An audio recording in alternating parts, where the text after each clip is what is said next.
അതൊക്കെ ജീവിതത്തിലെ വലിയ വലിയ പാഠങ്ങളാണ്.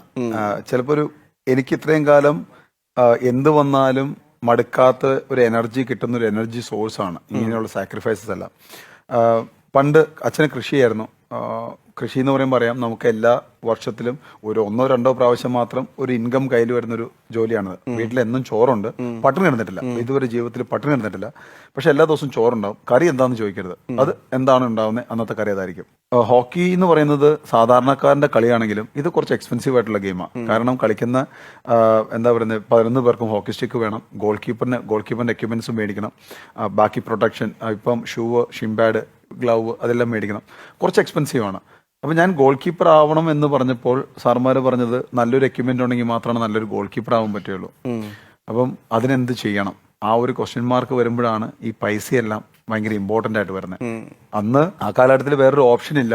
അപ്പം അന്ന് പശുവിനെ വിറ്റ കാശ് കൊണ്ടാണ് എനിക്ക് ആദ്യമായിട്ട് പാഡ് വാങ്ങി തരുന്നത്. അന്ന് ഒരുപക്ഷെ അച്ഛനും വിചാരിച്ചാണ് മോന് ആഗ്രഹമുള്ള കാര്യമല്ലേ ചെയ്തോട്ടെ, കാരണം ഇത്രയൊന്നും അദ്ദേഹം പോലും പ്രതീക്ഷിച്ചിട്ടുണ്ടാവുകയില്ല. പക്ഷെ എന്നാലും ചിലപ്പോൾ കുട്ടികളാണെങ്കിലും നമുക്കൊരു കുറ്റബോധം മനസ്സിലുണ്ടാവും.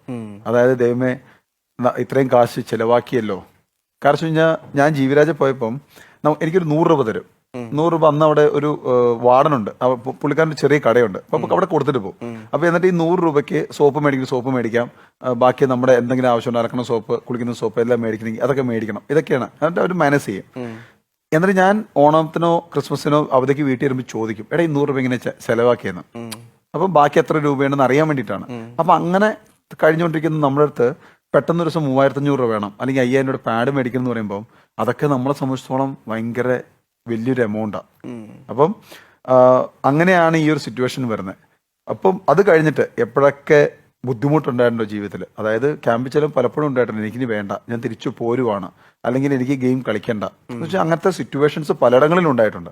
അന്നേരം എല്ലാം വേണ്ട, ഭക്ഷണം കിട്ടുന്നുണ്ടോ, കിടക്കാൻ സ്ഥലമുണ്ടോ, ട്രെയിനിങ് ഉണ്ടോ, ഇവിടെ നിൽക്കണം എന്ന് തോന്നിപ്പിക്കാനുള്ള ഒരു മെയിൻ റീസൺ ആയിരുന്നു ആ ഒരു ഇൻസിഡന്റ്. എനിക്ക് തോന്നുന്നു നമ്മൾ ഇതിനെക്കുറിച്ച് പറയുമ്പോൾ നമ്മൾ കാണേണ്ട ഒരു, കഴിഞ്ഞ ദിവസം ഞാൻ സോഷ്യൽ മീഡിയയിൽ കണ്ടൊരു ചെറിയ പോസ്റ്റ് ഉണ്ട്. ഞാൻ ആ പോസ്റ്റ് കാണിച്ചത്. ശ്രീജേഷ് തുടങ്ങിയത് ഇങ്ങനെയാണ്, ശ്രീജേഷ് എത്തി നിൽക്കുന്നത് ഇങ്ങനെയാണ്. ഓർമ്മയുണ്ടോ ഈ പേപ്പർ കട്ടിങ്? 2004 വന്നതാണ്. അന്ന് ഒരു മീശ കുരുത്ത് തുടങ്ങിയിട്ടുള്ള ഒരു നരുന്ത് പയ്യനാണ്. അതാ പറഞ്ഞത്. കാരണം അന്നത്തെയൊക്കെ ഗോൾ കീപ്പർ എക്യുപ്മെന്റ്സിന് ഭയങ്കര എക്സ്പെൻസീവ് ആയിരുന്നു. 10,000-15,000 രൂപയൊക്കെ വരും. അപ്പം എങ്ങനെ മേടിക്കുമെന്ന് അറിഞ്ഞുകൂടാ. കാരണം ഇത്രയും കാശ് കൊടുത്ത് മേടിക്കാൻ പറ്റുമോ, മേടിച്ചു കഴിഞ്ഞാൽ നമുക്ക് ഫ്യൂച്ചർ ഉണ്ടോ? കാരണം ഒന്ന് കേരളത്തിൽ നിന്ന് പോകുന്നു, പിന്നെ തിരിച്ച് ക്യാമ്പിലേക്ക് വിളിക്കുമോ, നമുക്ക് പെർഫോമൻസ് ഉണ്ടോ എന്നൊന്നും അറിഞ്ഞുകൂടാ.